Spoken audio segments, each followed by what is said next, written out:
Good morning, and welcome back to Daily Dhamma, a letter to our children. Today is July 12th, and our reading is Read. Outside of a dog, a book is a man's best friend. Inside of a dog, it's too dark to read.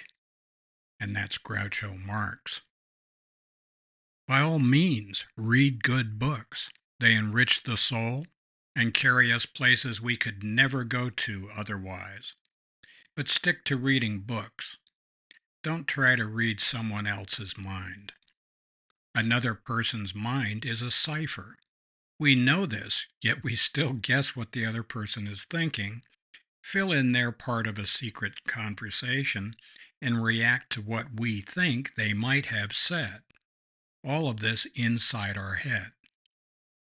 Worse yet, we notice that the imaginary thoughts we dream up for them are usually the most negative, cutting, hostile sentiments possible.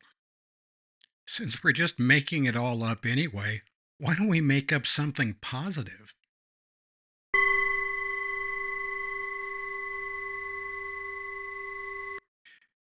We've got a natural affinity for funny guys.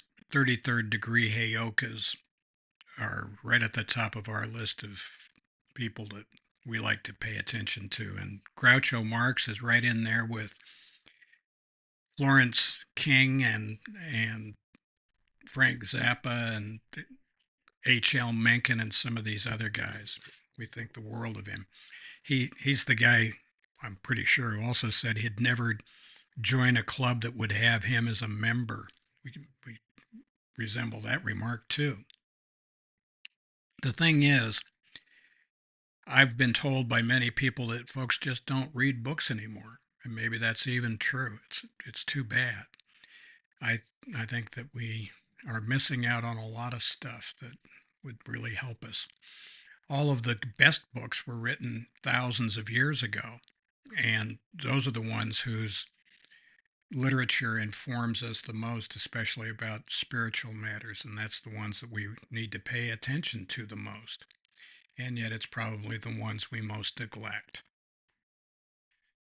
We wrote this book for our children, our grandchildren, and our great grandchildren in hopes that someday they would pick it up and take a look at it. And I hope they don't think too poorly of us for having these old fashioned ideas, but these are the ideas that animate our lives, and these are the hopes and dreams that we have for them. It was one of my sons who said that, Dad, people don't read anymore, and I think he's right. And that's part of the reason that we're doing this on YouTube, and eventually we're going to have an Audible book as well. If that's true, if people just can't be bothered to sit down and read, if they're only going to listen to stuff, well, we'd like to communicate it that way too. The problem with a tape is that you can't repair the conversation when meaning breaks down. It's the same problem you have with a book, though. When you're having a conversation and you say something and it's not what you meant to say, and you can see that it didn't do what you wanted it to do by looking at the expression on your interlocutor's face, then you have an opportunity right there on the spot to change or to reword or to rephrase or to do something to repair that loss of meaning. I imagine that someday we'll be able to read the minds of the people we're communicating with, and we'll have perfect communication someday. But I kind of doubt it.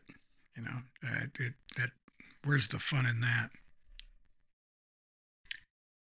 So happy trails to you until we meet again.